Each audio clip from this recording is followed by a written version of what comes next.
to 5? 1, 2, 3, 4, 5. Great. Yeah. 1. Oops, bring it here. Yeah. They're not going to look at me anyway. They're going to look at you. You look much better. 1, 2, 3, 4, 5. Okay, good. All right. Okay. Are we pretty candid? Are we live? We're live. All right, let's do it. Yeah. Yeah, it's just, I try to make it as comfortable, informal as possible. One thing I will say, because when I was doing a little bit of research on you, and there's a lot. Yeah, I mean, it was really, and I was asking myself, why haven't you been interviewed before? Because there's a lot of stuff that you put out 2 books, first of all. And I saw 2 books. There are more on my No, just 2 so far. Okay. The first one was in 2020, and the last one was last summer, wasn't it? When it was released? Yeah. Okay. Do you get that? No, he's got it. Better get it soon. Oh yeah. Let me make sure my phone's on stun here. And so I thought, well, why? But one cool thing I saw that you did was you interviewed your black belts. Yeah. Which that's, I think involving your people that way, very powerful. Right. Yeah, because I don't know if you I know. need to do more of that. That was a good idea. I haven't done it in a little while. I think it adds a certain, well, I mean, it adds community, of course, but Right. and inclusion. I don't know if you know anything about Dog Brothers at all. Oh, I do. Yeah. I mean, I haven't done it, but I one of my original, my first Alvis, my first coach. Yeah, he was one of the original Dog Brothers, and he would always talk about it and show video. And I thought the guys were insane because they're doing jiu-jitsu like us, but they're also beating each other with sticks. So it's like these guys are nuts, but really cool.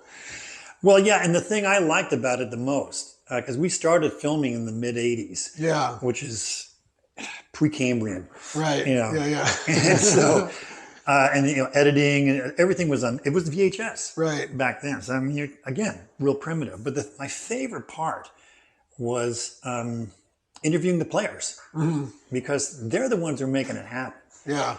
And when I saw your interview with them, I thought they're the ones making it happen. Yeah. And that's what adds adds the glue to the whole thing. Right. But as I'm doing that, I go, why hasn't, because I looked Travis interview and nowhere did I see I've done a few, not a ton. Yeah, there's a few out there. Yeah, and like I said, I didn't see any, so I'm like, well, maybe he has, maybe he hasn't, but here we are. Sure. So since in that case, so today's date is the 4th of June, 2024, and so I usually get the timestamp in there. Yep. So that, all right, so let's start with the beginning. Your birthday?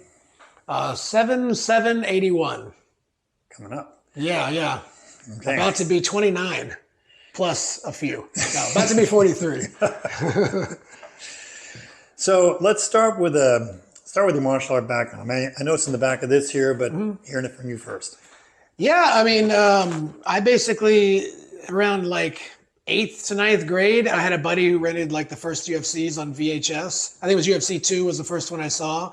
And I mean, a lot of people I think that got into jiu-jitsu, not modern day because it's become so popular, but back when the UFCs were in their infancy, there were only a few people exposed to that. And I was really lucky enough to find it at a pretty young age. And so my friend rented those. We watched them. We did kind of backyard wrestling, which is a terrible idea because throwing chairs or jumping off. Yeah, well, I mean, not even like pro wrestling, like backyard UFC. Okay. Not punching, but we'll just do the grappling. And so remember Dan Severn, there's the UFC where he does the suplex on Anthony Macias, and we're trying to do that to each other, and just all the things that could paralyze and kill a person. We were trying to do it, and then eventually, my mom actually found a school that had jiu-jitsu. Now it wasn't really jiu-jitsu. It was a guy that had a traditional school, but had done some work through seminars with the Gracies and the Shadows, and that was Champions Martial Arts with Tom Fowler. And this was 97 or 97, 98. And so I started going there. It was very limited jiu-jitsu program, but it was enough where I was like, oh, I'm actually learning. I'm not just watching, the UFC and trying to imitate what Royce Gracie is doing. And so I was able to do that. And then eventually found out about Alvis, who was one of like 4 schools in the whole city that actually had jiu-jitsu. And that one was only a 45-minute drive. So it was the closest one. So I started training there, and then that was it. I loved it so much from the beginning. Like I said, I feel so lucky to have not only found something like that, but that I was passionate enough to pursue it, because I don't know what other direction I would have gone in. I didn't have anything else, and we didn't have money for college and didn't have the grades for a scholarship. And so it was like, well, this is something I'm going to dedicate myself to and try to make my life's work. I didn't know if you could do it as a business. I was like, but I'm still going to do it. Yeah. And, did you find you can? Yeah, you can make it work really well, but you have to suck at it and struggle for a long time. It's just the same path with business, I think, is that with jiu-jitsu. It's like, you're going to be bad at it. You better love what you do and smile during the hard times, or you'll get frustrated and quit. And so with jiu-jitsu, it was always fun, but of course you lose, you tap out, you show up again. It hurts, but if you can come to appreciate the aches and pains of training, then you can apply that logic to whatever else you pursue. And then everything becomes learning. Then it's just kind of like, oh man, I remember when I first made a little bit of money and I invested into some marketing opportunities and lost everything. And it's just what kind of marketing opportunities? Man, I've tried everything, and I still try new things, and some work and some don't. I think one time I spent like $15,000 on a movie theater ad to have my ad placed like in a movie theater before. Oh, really? Like an AMC movie theater? Yeah, and I was like, this is perfect. there's like thousands and thousands of people. They're all going to see the ad. And it turns out like they were showing it at a time when very few people were in there. I don't think I got one enrollment from it. Yeah. I got like 2 calls over a 6-month period, but what are you gonna do? It's just like, all right, I'm not gonna do that again. Or maybe my commercial was wrong, but you have to accept responsibility for what you do. What did work, or what have you found has worked? I mean, like the basics, like obviously like the internet works pretty well. If you know how to run ads, you have a team that can do that. Referrals are always the best because it's somebody who's training at your place. Yeah, and they're telling someone they care about to come do something that has enhanced their lives. So it's not me on a video or some ad saying get your kid involved, but it's saying, hey, my kid is doing great. Would you like your son, because they're friends, to join and then come in and try it? So that's always preferred, right? That's always the best way to do it, but. It's really like what my business mentor, has told me is like, there's not one ad source that gets you 100 students. There's 100 things that get you 1 student each. And you have to be trying different things. And when things fail, not get upset, but actually be glad. Like, I'm glad I figured that out. Yeah. Because now I don't have to do it, or I have to do it differently. Or you're closer to the next thing that might work. Yeah. I mean, really, like, that's exactly the same as jiu-jitsu. If you get pissed off when you get tapped out, then you will be consumed with the emotion of the loss as opposed to correcting the problem. And then you'll just be like, oh, I suck, I'm not doing it. Or you'll say, I'm not doing that move anymore, it doesn't work for me. It's like the move works. You're doing it incorrectly. You need to adjust how you're doing it, and you need to be aware of the context of the fight, and then, choose your time wisely. Well, for example, that one move may work for this guy, but because he's got a different body type, you have to adjust it, like you're saying, to your body type. Exactly. No two bodies are the same. No 2 businesses are the same. You have to understand that and not make excuses and not blame the marketing. Yeah. Right? Okay. So, You mentioned there's some other martial arts that are involved in. I've gotten into Muay Thai was one of them. Yeah. I mean, I did Muay Thai off and on for years. I don't do it very much anymore. I got into it pretty intensely for a brief period when I had the one MMA fight that I had. I was like, I better learn how to punch and kick if I'm going to get in a cage and fight. And I never really liked MMA that much. I love watching it, but I was like, I don't think I want to do it. But at that point, I had coached so many fighters. Like, I coached a lot of our, fighters here, but then I worked with Eve Edwards and Andrew Craig, like most notably in terms of like the UFC, and Todd Moore, who's one of the coaches here. He's fought in some of the big organizations. I was like, well, I'm coaching a lot of guys. It would be great to have this experience one time. And I was like, I'll do lightweight, amateur fight, and if I like it, maybe a couple of those. And I ended up doing welterweight pro.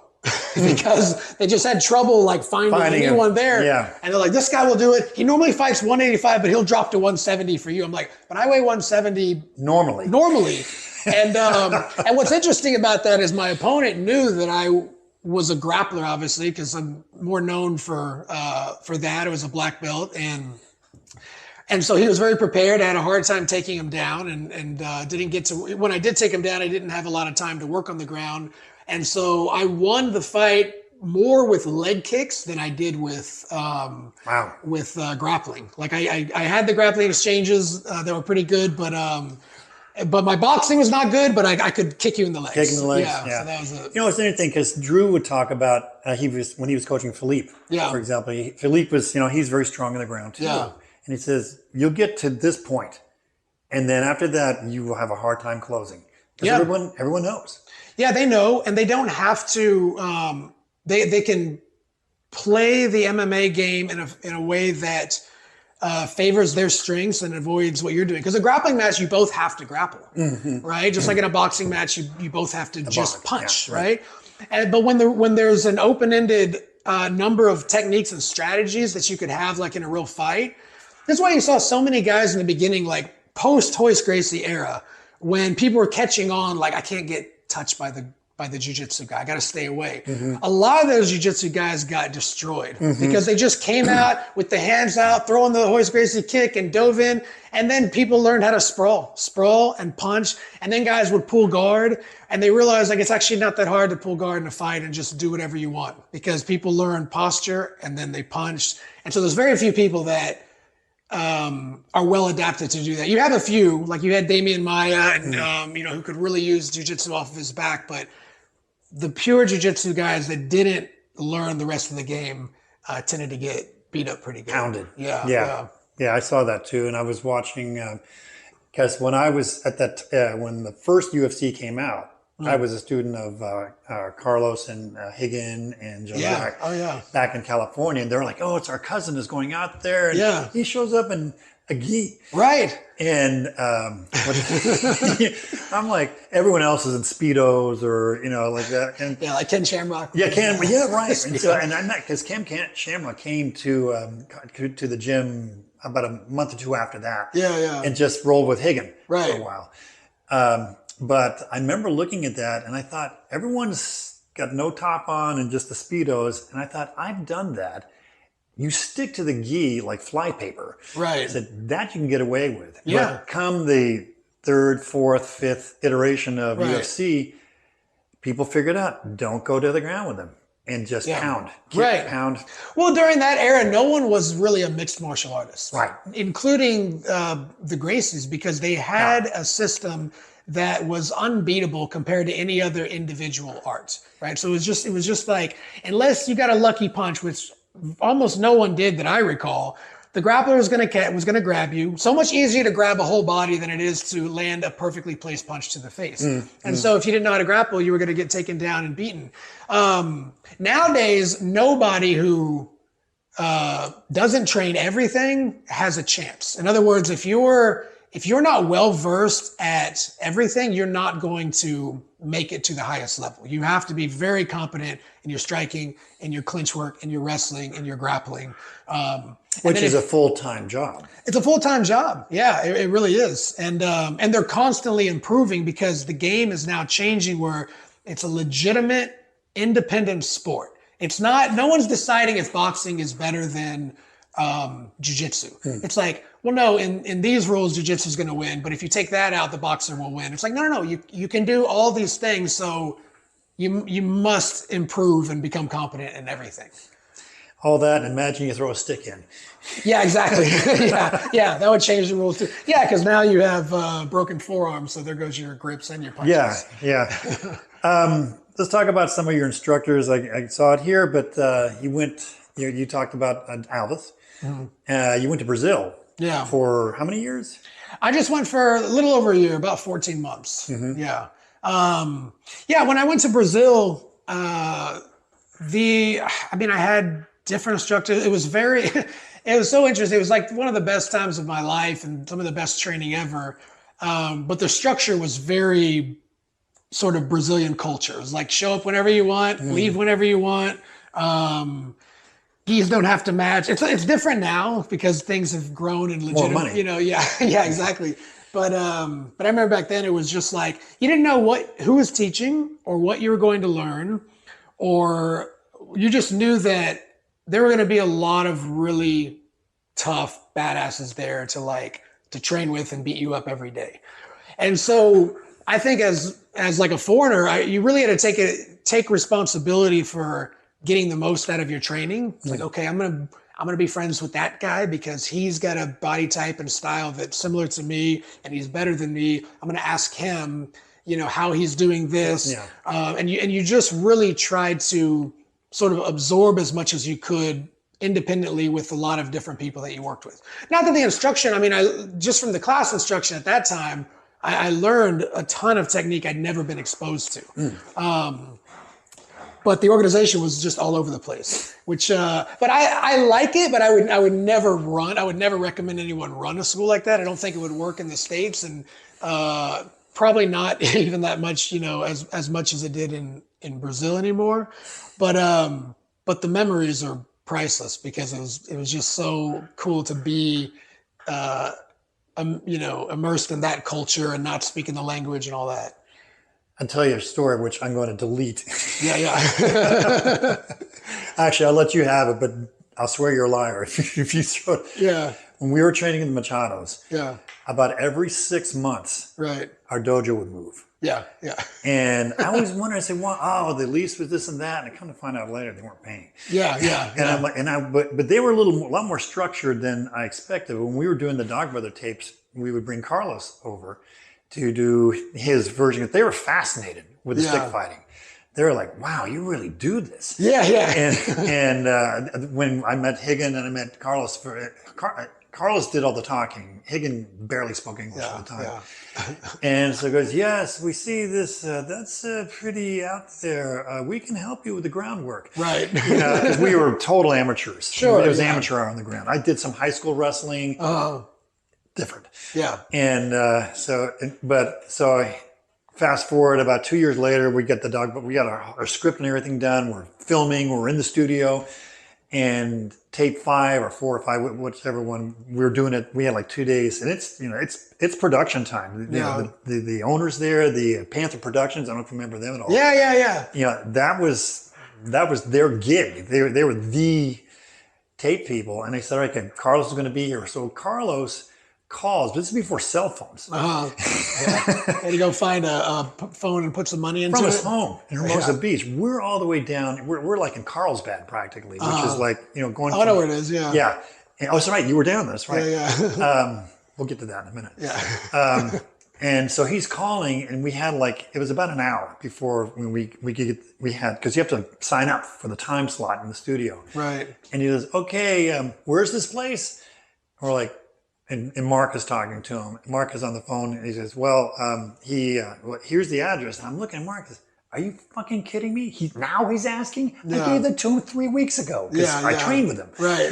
And then he goes, okay, and we'd already worked out the money and all this stuff with him. And he goes, well, so how are we going to do the money thing? And I'm like, because like I said, I'm extremely pragmatic. Yeah. And I like things like this. I'm not OCD. But I just like order. Right, yeah. And because things work better that way. And it was, like you said, it was kind of all over the place. Anyway, so Carlos, once we got him in front of the camera, he shined. Yeah. He was great, and he did this, and I'll show you that, and this and that. But boy, getting to that point. Yeah, exactly. was just, my heart was the behind the scenes is always a different story than the final product. Oh, yeah. Yeah, that's a good story. You should leave it in. No, we're not. I know. Maybe after they die. Yeah. Or I die. All right, so we talked about the training, competitions. You've done some competitions. Training, you talked about how you had to train differently for an MMA fight, Yeah. right? Because the world is, I would say it's adapted to what BJJ brings to the Right. table, which was, devastating to most artists. I remember when Horian rather put out this tape. He would go, and this is where I lived in California. He would go to these different dojos, and challenge. Yeah. Gracie He'd challenge. sometimes slap their ass all over the place. And like, oh man. Yeah, that's how they got started in America. Yeah. It's kind of a crazy story to think about it, but it's also like the stuff that's why there's such a legendary, family, and that's why this, everything great, it comes with a great story, right? It's like the hardship, it's the challenge and everything. And that story, like, now you can't do that. Now they're like, that's just, that would be bullying. That would be wrong to do it. Like back then, badass idea. Really cool idea, Yeah. So. And pretty Brazilian when you think about it. Super Brazilian. Yeah. Like, we could kick their asses. Let's go do it in front of their students and family. It's almost like one of those, the Chinese chop sake movies where the guy comes in and challenges the master, and they go back. But I remember watching those tapes too. Yeah. And like what I got from it was just kind of like, man, this stuff works. That like, by the time I had seen it, I had already seen the UFC. So I kind of knew it worked. But then seeing it, you just imagine. They did that before UFC. Yeah. Could you imagine if you were like one of the academy owners, like you come from a culture of sort of believing that your method, your style is superior. Like everyone thinks their religion's the best, right? And so if you go, then I bet a lot of them gladly accepted the challenge. They're kind of like, we're going to knock you out immediately. And then you'd see a lot of them, and you hear stories about them getting taken down, choked out, and they're like, one more time, because they just couldn't believe what happened. They're like, let's do it again, right? And I remember those days. And it wasn't anything, we wouldn't consider anything fancy. He just closed, boom, and no, it's actually pretty ugly by what we know about MMA today. Yeah. Could you imagine if anyone from the past tried to fight somebody that way, they would get knocked out. Or they get sprawled on and knocked out, or if they got to their back, they would still get knocked out. Like it's so different, It's so different today.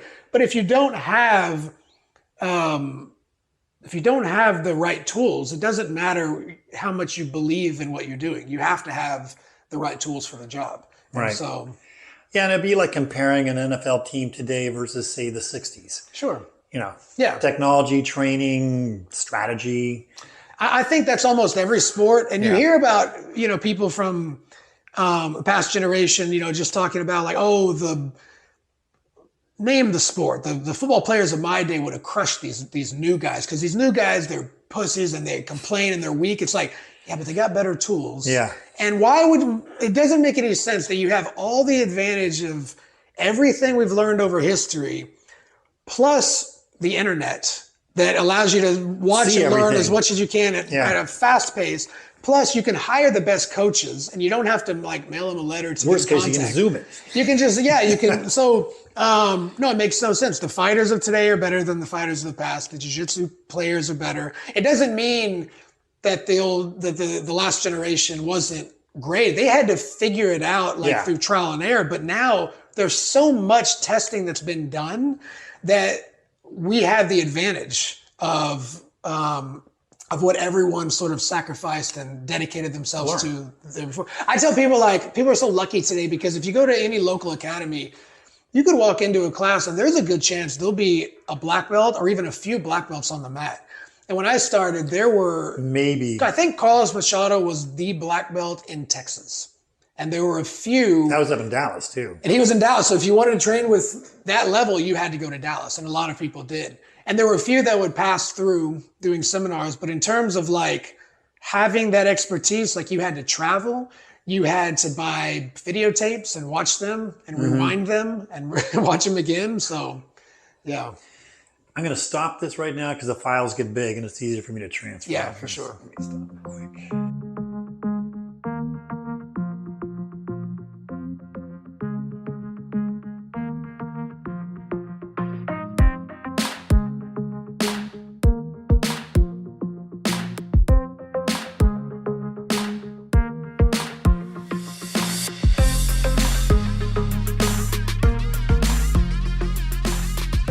some of the guys ahead of me would just go on and on and on. I'm like, can we get to the point?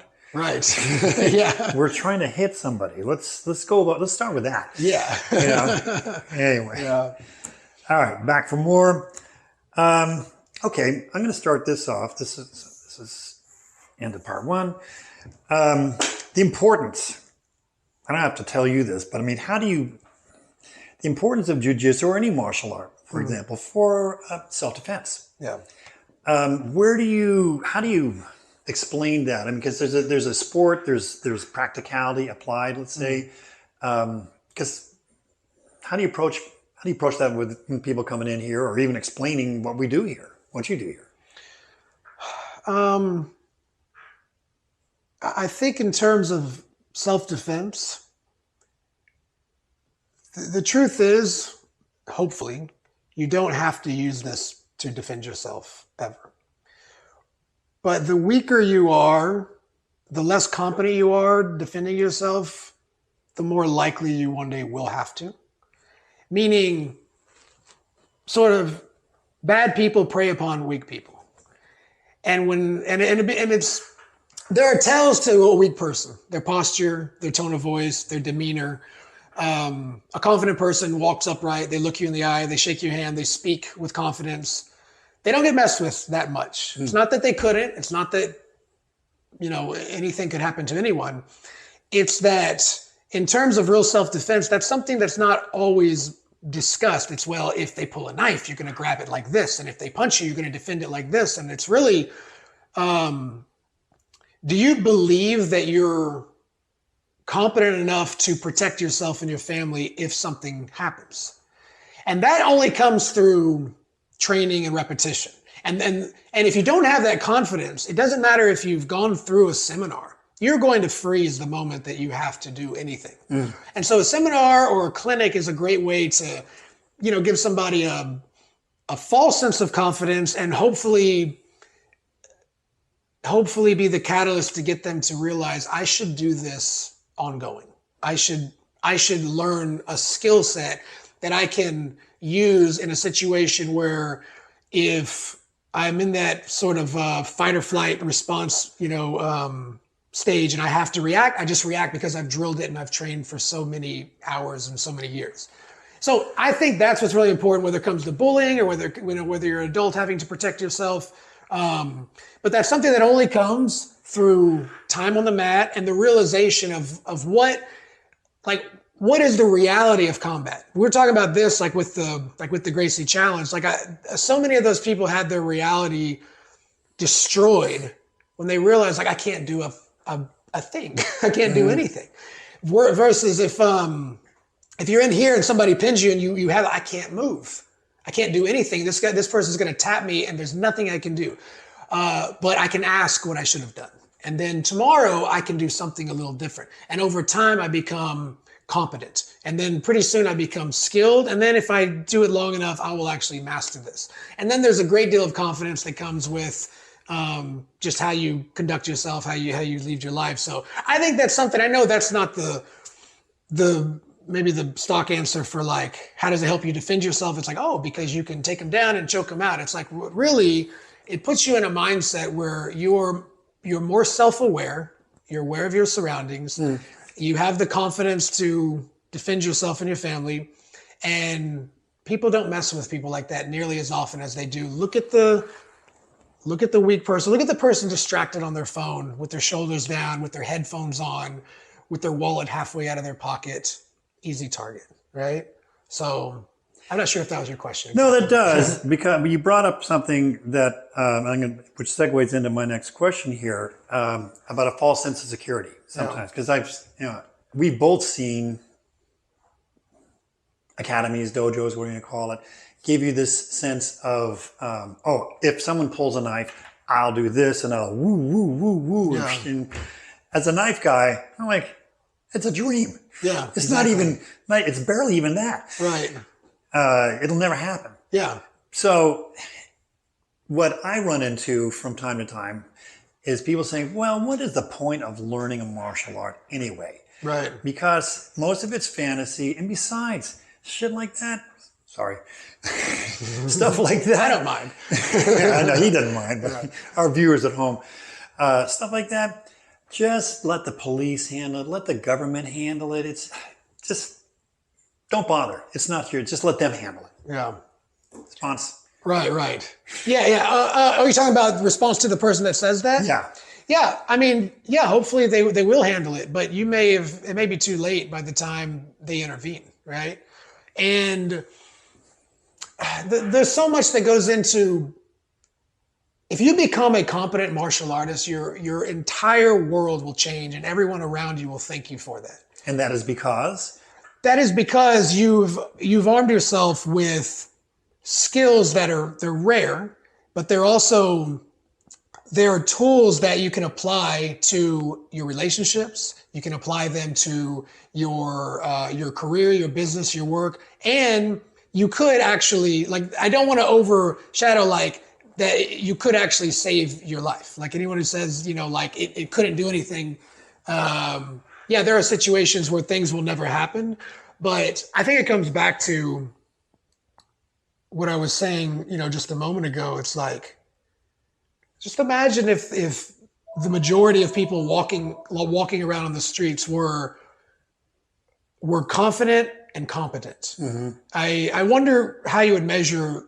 I wonder what it'd be like if you measured crime in a sort of like alternate universe like that. I think it would be very different. Alternate universe.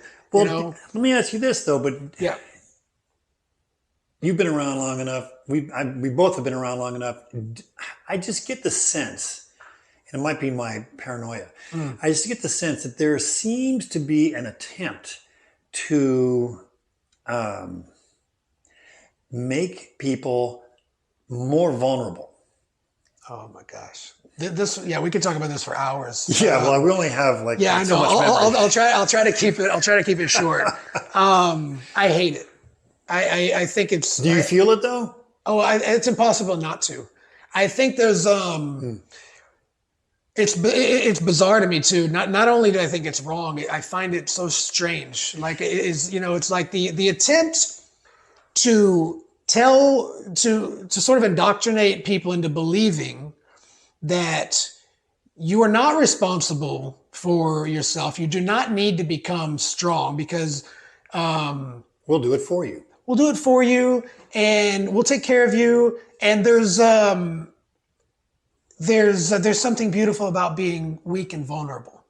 And I think that's very wrong. Vulnerable is one thing. Like if I tell a secret, I share something that was painful, that vulnerable is fine. Like telling a story, but not becoming strong. Like saying, I am a weak person. This is who I am. Well, for hundreds of thousands of years, all those people died. Early. All those people were killed, they were eaten, or they were taken over by other people who saw that. And even if you have a government or a society that protects you, you're not protected because there's always a predator who's going to recognize your weakness and be willing to exploit it one way or another. Even if it's not physically, you will still lose the game of life by not becoming a strong person and not taking responsibility for what happens to you. And even if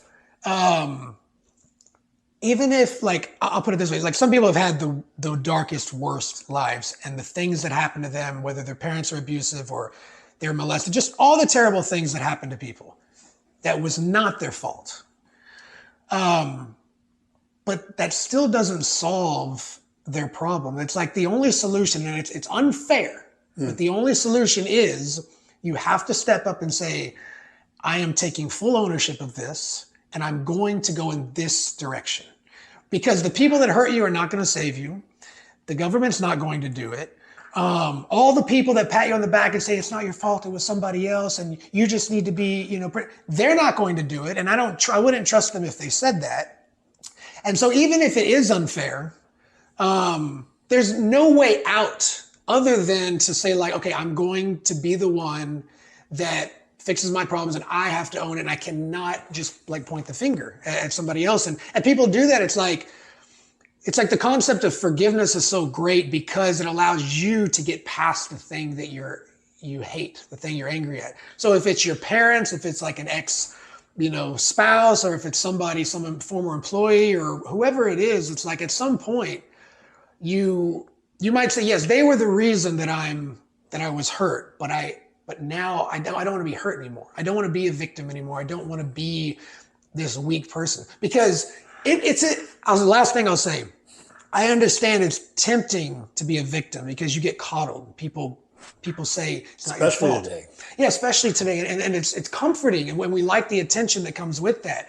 But it's like a drug that's going to kill you, and if you think that feels good, the comfort of being a victim, then you haven't ever felt the wondrous impact of being confident and being somebody who can move through life saying I'm going to figure this out.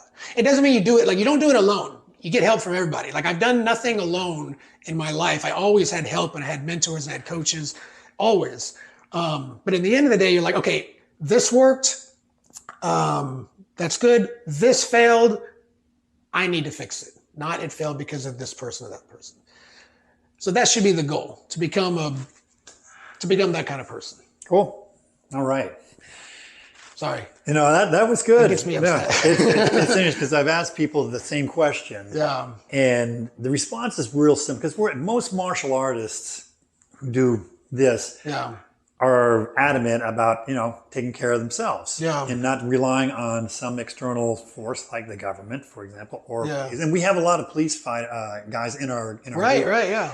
And I'm sure you have some too. Yeah, absolutely. And I asked one of the guys, I said, what do you think about that? And he goes, if you need us there in 10 minutes, we'll be there in an hour. Exactly. And this is from them. The guys who are boots on the ground. So it's a question I ask because it's a good one. It's an important question. Everyone's afraid to ask it too. Not everyone, but a lot of people, they're afraid to even touch on the subject because you're supposed to be sensitive and quiet, and I think that's bullshit. BS. Yeah. I was going to say it, but you're correct. There you go. You said BS. I said bullshit. I think it's bullshit. It's like no, what do you hope to get out of the next generation of kids by teaching them this? What is your end goal? It can only be you're either mistaken or you have an agenda that serves you. Right? I think it's both. Is it that stupid or that evil? Is the question I ask. Yeah. I think it's definitely a form of evil. I think something, if you realize something's stupid and you keep doing it, now you're approaching evil. Yeah, something's going on there. Okay, I'm going to stop this file because this next one will be probably.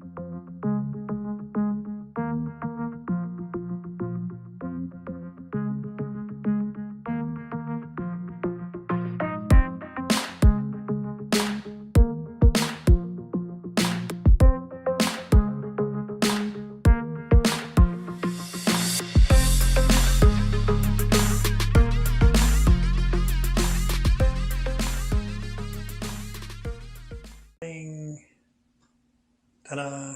There we go. All right.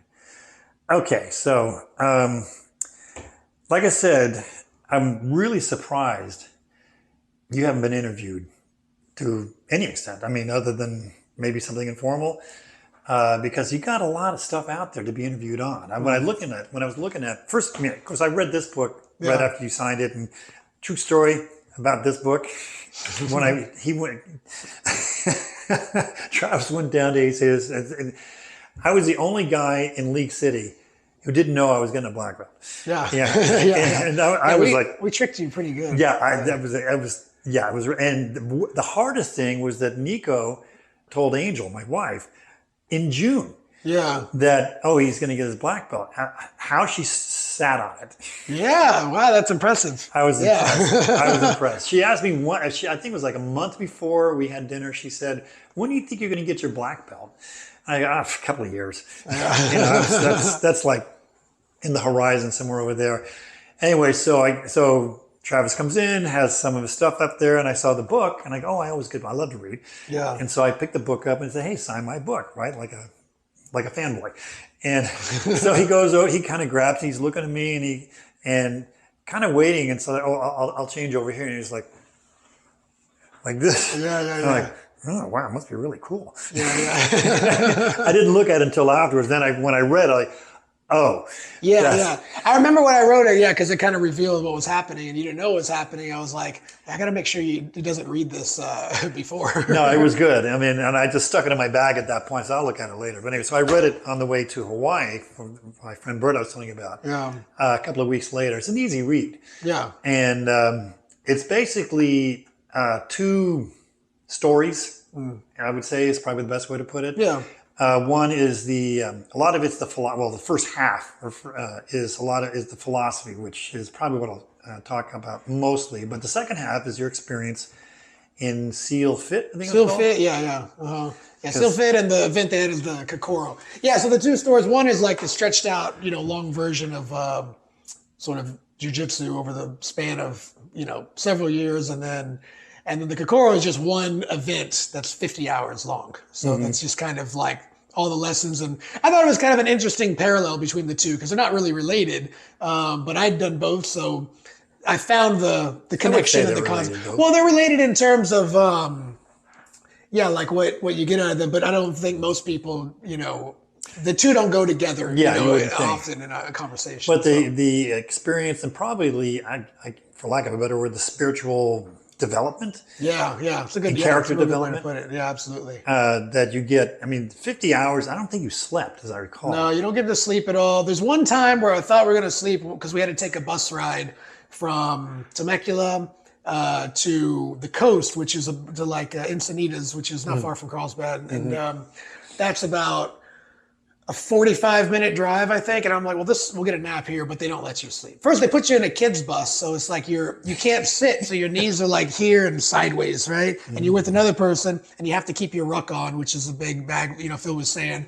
And then they just start quizzing you on everybody's favorite, where they were born and their favorite color. So then later when you're in the midst of like going through all this hell on the beach, they quiz you. And if you get it right, you skip something. And if you get it wrong, then everybody does more punishing, grueling exercise, which nobody remembers anything at that point. You haven't slept. And that was the only time I had to like make myself hyperventilate because I'm walking on the beach for several miles in the sand. I start getting so sleepy. I try to persuade myself to I think I can sleep and keep my walking rhythm, which is insane. You can't do that, right? But I thought I wanted to sleep so badly, and then I'd kind of bump into a rock. I was like, if I do this, I'm going to fall and crack my head open. So I just started kind of like doing some hyperventilating breathing because I couldn't stay awake. That was a part that just hit me so hard. This was on the second night, so probably hour 40 or so, 35 to 40 is when I was just really it was really catching up to me. Yeah, I'll bet. So, well, and that's because there were the four. One of the things you talked about was I got it here, as a matter of fact. First of all, before I get into that, you talk about the 7 rules of becoming a black belt, which kind of what culminated over the 20 plus years of your experience. One thing that caught my eye was number 6. Must be in a constant state of ongoing learning outside of jiu-jitsu. That was on page 3, I think it was. And then you brought up another point later on about keeping an open mind. Again, it was a slightly different context, but it was that if you're wrong, you got to admit you're wrong. Yeah. And be willing to change. Yeah. And I write notes and everything like that. So one of the things that struck my mind was that avoid dogma. Right. Do you find that a lot in jiu-jitsu? Of course. I think that exists everywhere. Yeah.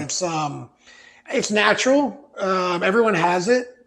Most people don't know that they have it because we're usually so convinced that we're right. And because it feels good to be right? And one of my favorite quotes is the thing about being wrong is it feels exactly the same as being right. Right? It's like because if you don't know you're wrong, you think you're wrong. So it's hard to challenge because you can't actually live your life always questioning everything 24/7, or you wouldn't do anything. You're like, well, what if we're in a simulation? And what is it? You go crazy. So you have to be like, all right, this is what I believe. I'm moving through my life with this belief. But if someone challenges it, I'll listen and I'll stack that up against what I believe and what are the reasons for both of these, and then I'll, hopefully change a little bit to be a little closer to the actual truth, right? And that's really all you can do, is try to approximate something more true over time. But the jiu-jitsu example is, I'm old school, I do it this way. It's like, why? What if there's a better way to do that joke? Why would you not do it the better way? And they say, well, it might work for him, but I do it, this way. And, Roger Gracie is a great example. People think his jiu-jitsu is basic because he pressure passes you, mounts you, and does the X choke. He's doing 1,000 things that you don't see. An inexperienced person will look at that and say, like, that's the choke I learned on day one. I learned the X choke from the mount, but I can't do it. I get rolled over, or I don't have the right squeeze. It must be because he's just big and strong, right? Or it must work for him. And it's like, no, you're probably doing it incorrectly. If you're getting rolled, there's something wrong with your mount. If you're not getting the choke, there's something wrong with your position and your pressure. So you can do this with, almost anything. So like for jiu-jitsu to say like, I'm just going to keep doing it this way. It's like, well, then you're done learning. So you should quit because you're saying that you learned it the most perfect way possible from another human being 15 years ago.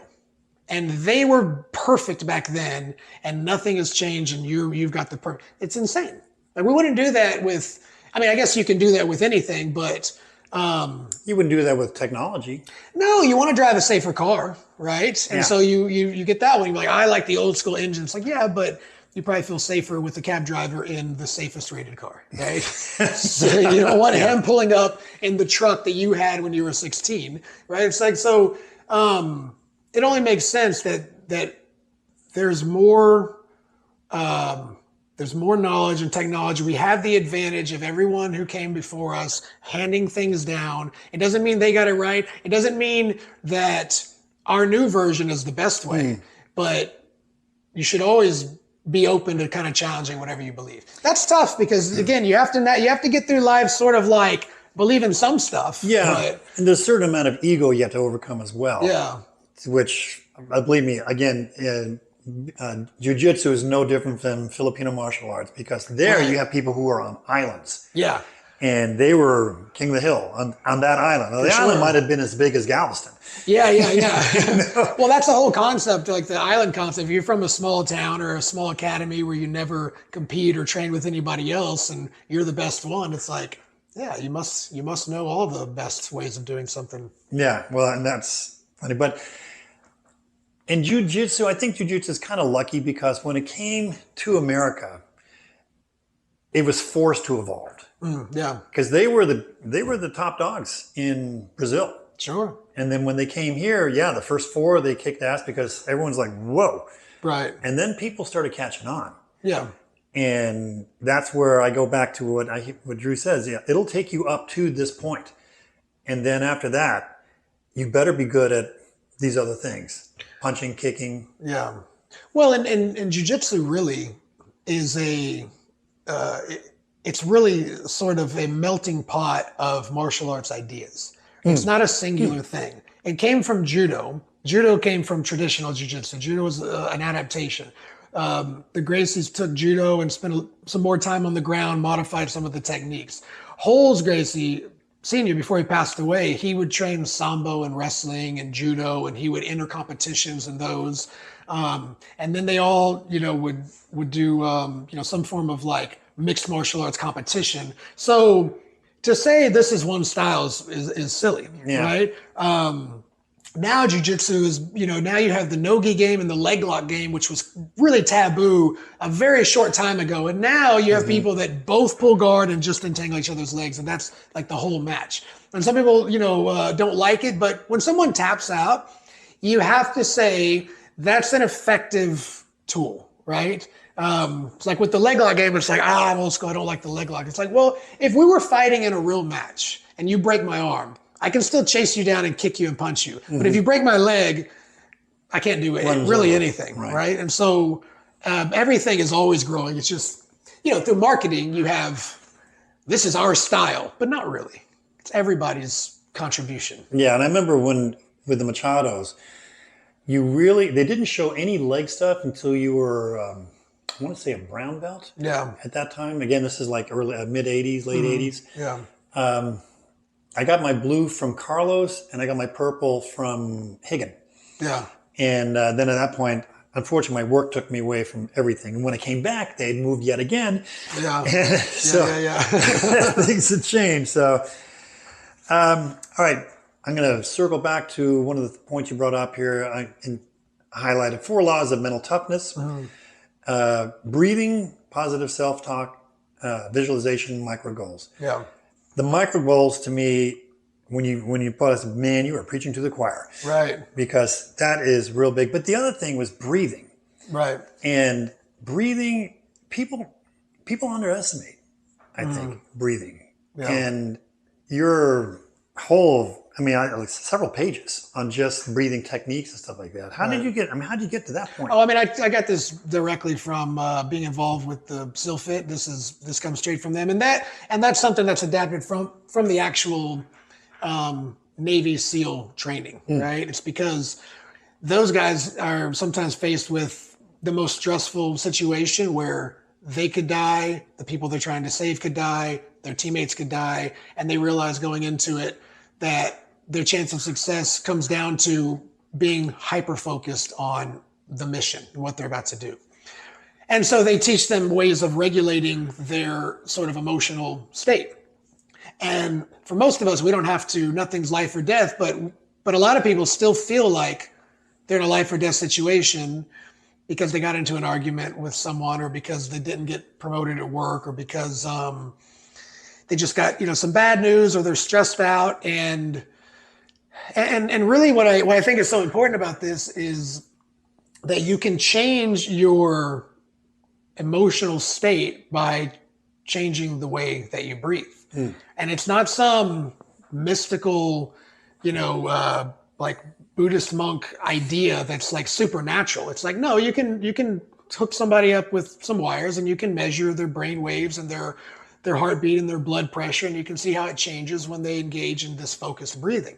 And so, and it's kind of like the concept of like you are not your thoughts. So at any given moment, you could have a thought where you're like, I'm kind of depressed, I'm kind of sad, or I'm anxious, or I'm irritated. And 5 minutes later, it can be completely different. And so thoughts and feelings are very fleeting, and they're not always you, but you can get stuck on one of them and becomes your identity. I'm a depressed, and this is not a thing about like depression, because there's the mental condition, but then there are just the emotional states that we all kind of go through. And sometimes we can get stuck in a low point. And again, not the medical low point where you actually need some intervention, but just something where like, oh, I'm more of a sad person. I'm more of a negative person. By nature, I'm more negative. I'm more angry. And it's like, well, you haven't challenged that, for one, and you're mostly probably not doing anything to change the state. And the quickest and easiest way to change that state is just to control your breathing. And then you immediately start to somewhat detach from this is who I am with this is how I'm feeling. And it becomes, there's a really cool concept, called like the witness, where it's like you're observing yourself separately. And then it becomes curious, like, oh man, like that guy cut me off in traffic. That really pissed me off. And I had thoughts of chasing him down and killing him. Isn't that interesting? But you don't do it because you breathe, you detach from that. Right. And then you can, I'm not an expert in it. I use it as part of like my daily practice. And I noticed that I have much better days when I use this than when I don't. Right. And it's made a big difference. When you told a story about the breathing. Oh, do you need I need something. Yeah, sorry. Oh, that's all right. Pause it here.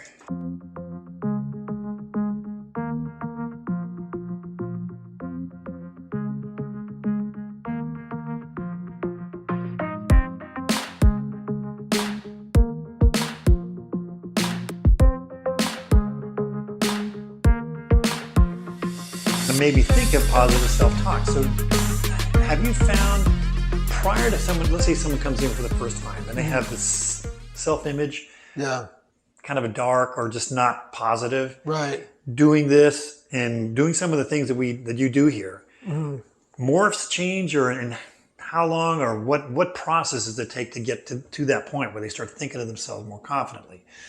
Yeah, I mean, it's usually you. That's why you want new students to have little wins in the beginning, right? So if you just say like, okay, go with the most advanced person, or not even that, because an advanced student will take care of you, but go with the most athletic person, and then they just wipe the floor with you, and that's not always good. So you want to, as a coach, you want to sort of create an environment where somebody can feel some level of success with their growth, little bits at a time. That would be a micro goal. And that's a micro goal, right?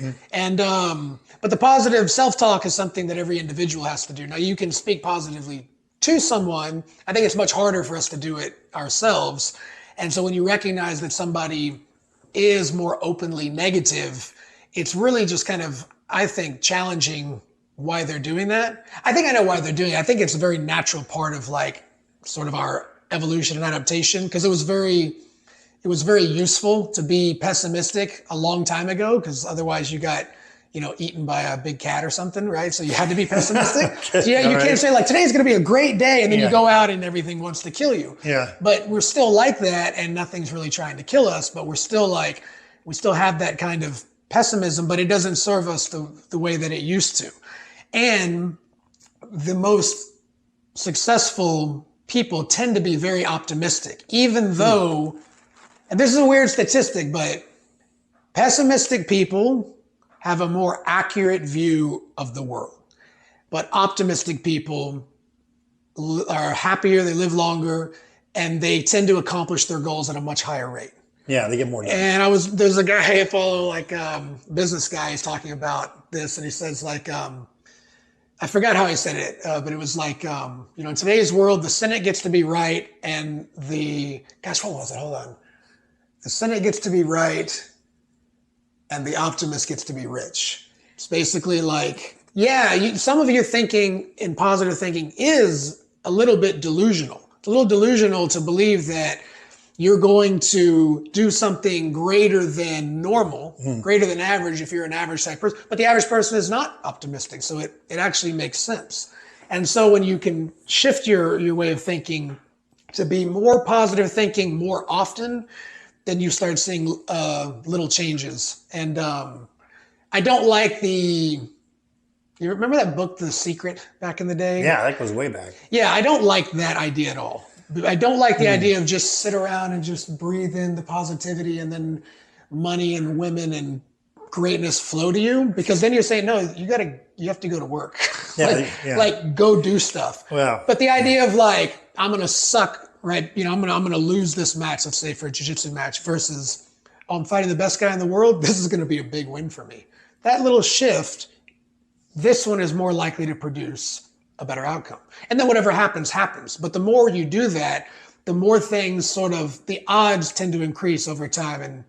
And in life, you have to play the odds, because most of what's happening is not really in your control. Yeah. Right. You have to nudge things in your favor when you can. Yeah, no, I agree with that.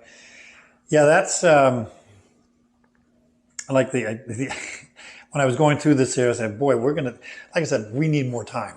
Yeah, we'll have to do another one. One thing that struck me, because again, a lot of stuff is preaching to the choir. Right. And you talk about the why. Yeah. Why is the student walking through the door, or the potential student walking through the door to do this? Why did you take it as far as you did? And your point that I could tell here is you've got to understand the why. Yeah. And once you understand that, you have a real true bearing on you. Mm-hmm. And so your why was what? Well, I knew that I had a very rare opportunity to engage in something that I was passionate about, that if I didn't do it, I would regret it forever. I knew that was so important. I'll say this one thing, the why changes and evolves over time. Like I had my son just over 2 years ago. That changes a lot about the way that picture? Yeah. It changes a lot about like your why, right? Mm-hmm. What was your why before your son? Are you talking about like with the academy? Yeah. Like in general? Yeah. So martial arts for me changed it changed everything because I didn't grow up optimistic or positive thinking. Okay. And I didn't have sort of that that wasn't ingrained into me really. It was I think I found it through martial arts. And that sort of opened up a window to like seek other avenues of experience. Like, oh, I want to be a better communicator. I want to be a better coach. I want to be competent in business and all these things. And I knew that because of what I had gained through martial arts, just being a kid that found something that geeked out on, thought it was jiu-jitsu was really cool. I thought it was really cool to choke people, right? And then that became something so great. And then over the years of working with people, I saw that like, oh, this is a common theme. This changes people in a way that is positively impacts their lives with so much more than just like I'm better at fighting. And so now there's an opportunity to share that with somebody, to share that with hundreds and really at this point several thousands of people. There's no limit as to the positive impact I could have if I just kept the focus on giving that experience to other people. And so that's enough, to kind of like to make that, focal point. And that was up to this. But now, what changed in terms of the why after you had your son? Oh well, that's that's different because now it's like, God, that's a hard question to answer because That's why I asked. Yeah, there's such a primitive experience that happens when you watch your kid being born. Like I don't know how to describe it. It's like the universe, like all time stops, and you're like endowed with this like all the love of everything in the universe, and you have all the it's like you have all the answers to everything, and then it's gone and you forget everything, and all you know is that's the most important thing. So that will kind of, that gets me emotional. I know. So, yeah. So that kind of throws you for a loop. You're like, oh man, it doesn't change that much. It's sort of like your connection with how strong your purpose is kind of like reunited. It's like, oh man, this is someone like, they didn't ask to be born. So, people say like, you hear parents like, oh, I gave everything to my kids and they owe me. And it's like, no, you owe them because you brought them in. And like, they didn't bring you in. Like, they didn't say like, I want to be born. It's like you brought them in. So you kind of owe a lot to them. And all you can really do, because you can't guide their entire life. You can't, protect them completely. And I think about it. I think I wrote this, at the end. It's like I don't want them to have like an easy life. I don't want him to have a life free of pain or mistakes. I just want him to have, an experience that gives him a sense of this is all worth going through. This struggle is like well worth it. And so I think it just kind of reinforced a lot of the same things. I don't think it changed everything. I still have that same desire to give that experience to the people that I work with. But now he's watching, so I got to do a good job. It kind of takes it to another level. It takes it to a different level. It's hard. It's pretty hard to explain, but it's very powerful. And you have one child? Just one. Okay. Yeah. We're a little bit older. My wife's same age as me. For the last 6 or 7 years, we're kind of like, well, I guess it's not going to happen. And that's okay, because you don't have to have kids. Life is great. Life is still meaningful and you can do it. And then, and now I'm kind of like, I can't imagine not having this. Not at all, not at all. So that's cool. That's awesome. That's a thing of like challenging beliefs. And I still believe you don't have to, but once you do, you'll never be the same. Yeah, I totally agree. Going back to the why, though, not for you, but for others. Yeah. And I'm going to focus mostly on other jiu-jitsu instructors. Yeah. some of them I've run into, they started out the ideal, make the world a better place, or make them a better person, make other people. And then sometimes, somewhere along the line, some of them will change and say they're doing it for the money. Sure. What do you say to that? So I'll make it very clear. I don't think there's anything wrong with making a really good living at whatever you do. I think you can make as good of a living as you want. I think if you make it about the money, eventually you'll probably make less. Now, I'm not saying there's not some ways you can sort of calm the system and do that, and you could certainly become a McDojo type and give out belts, you could start giving out black belts at 3 or 4 years if you wanted. And I know some places that probably is the direction that some schools will go, although you don't need to make money. But I think what happens is let's say you can make money that way, right? Even though I think a lot of people that try are more likely to fail, but let's say you can make money that way. There's going to come a time where if you're not deeply connected with the journey and the relationship with your students, and let's say for some magic reason they stay and they keep paying you, or you just keep getting new ones, then the money is just going to become a stepping stone that you feel is not quite high enough, and you're going to want to step higher. And this is why you have millionaires and billionaires that still commit suicide, because they're attached to a particular level that they haven't got to. And as soon as they approach that level, they're like, oh, 10 million would actually be better, badass. I think, 5 million is not enough. I can see I'm going to do it. I want 10. And then you can just take that to all the money in existence and still be pretty lonely with each, step. So I think, but the other side of that, and I've seen plenty of instructors, go down this path. They're like, I'm not about business at all. And then they're just about great, awesome classes. And then they close after several months because they're not doing anything right. They're both stupid because you're not helping people the way you could. They sound both extreme. Yeah, they're both extreme. But some people might lean too much, and I think it's like if you become a good business person, and the best business people really care about their the people that they're serving, and I'm not saying there aren't wealthy people that scam people. I know that that's real. But as far as like longevity and real legacy that you're going to leave behind, like not that everybody says your name, because that shouldn't be the thing who's going to remember me when I'm dead, but more like what's the ripple effect you have on the people that you've influenced. If you do that right, and you learn marketing and you learn sales and you learn business, and these are all like bad words, like, oh, he's a business guy. Yeah, that's because he cares about what he's doing.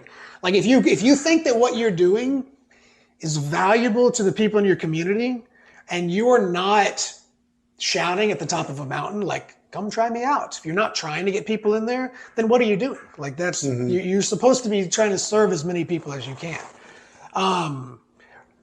But if you get hung up on like, oh, we had a bad month, and then if you're bitter in class, or you're not, if you lose that connection, if that connection becomes secondary to the money, then I think that's the beginning of the end. Right. Yeah, and I agree with that. And the term I use is you lose the spirit.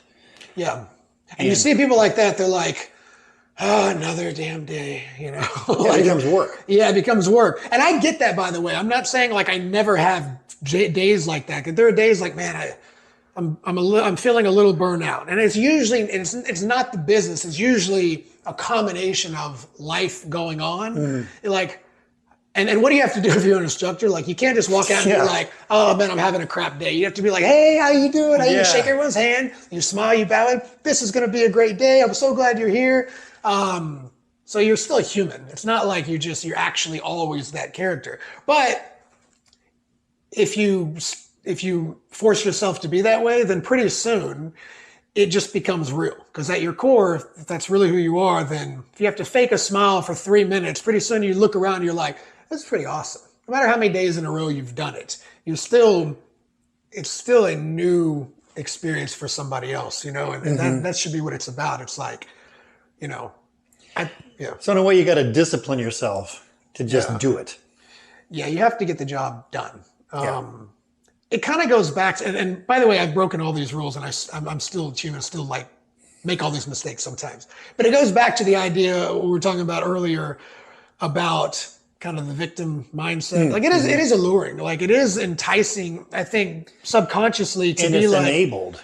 It's enabled, you know, and anyone, you can do it at any level though. Like I feel super spoiled in life to have gotten to do what I did. I have nothing to complain about, but I'll still complain in my mind constantly if I have a tough month, or if something goes bad, or if I'm having trouble with, staff, or if life is distracting me from, no, I shouldn't say life, it's all life, but if a personal is getting in the way of business, or business getting in the way of personal, and then the thoughts and the self-talk becomes like, oh, this is unfair. Why does this have to happen? And it's like, dude, get over yourself.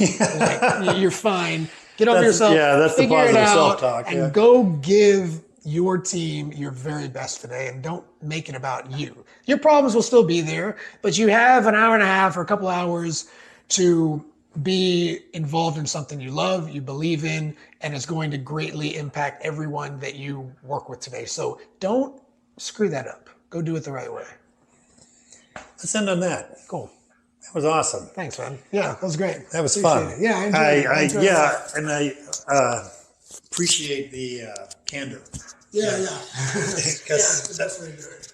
Because I've been to, not that I get it this way, but I just like the conversation, to be honest with you, and we could probably go on for hours. Oh, for sure, yeah. And well, this is the reason why like these types of long form content and podcasts are popular, because it's like it's not scripted. You want to see people's imperfections and all that stuff. So. Well, and the thing is, like, as a part of what I'm trying to do, like Bert, my friend I was telling him about Hawaii, said get stuff. I call it inventory. He calls it content. Yeah. And so he says, just get stuff. And so I'm like, okay, I have like 1 million hours of stick fighting and other things like that. But I never really thought to even do this until he basically just did a Gracie slap on my head out of the 1980s. And said, you got all this stuff, put it in there. And so I thought, wow. And then the guy who recommended, I was thinking about doing it with you anyway, but Ian,